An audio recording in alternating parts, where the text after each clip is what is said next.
खंडेराव शब्दाचा अर्थ सांगतो तुम्हाला. खंडोबा नाव का पडलं? भगवान शंकराचा अवतार आहे, पण खंडोबाला हे सगळे संतांनी खंडोबाला दिले बरं. कारण मणी आणि मल्ल नावाच्या दैत्याचा वध ज्या शस्त्राने केला भगवान शंकराने, त्या शस्त्राचं नाव होतं खंडा शस्त्र. कोणतं? खंडा.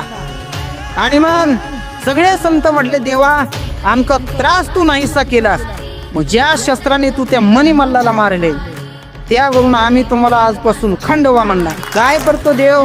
आपल्या भक्तावर कितीही संकट आले तरी त्याच्या अंगावर आपल्या कृपेचं छत्र पांघरतो. भगवान खंडेराय म्हटले आपल्या भक्तावर कृपेचं छत्र धारण करतो. अर्थात कितीही संकट आले तरी त्या भक्ताचे संकट निवारण करण्याचं काम खंडेराय करतो. आणि म्हणून एका जनार्दनी धन्य खंडेराव, त्यावरी कुंच्या वारी, मल्हारीची वारी, माझ्या मल्हारीची वारी.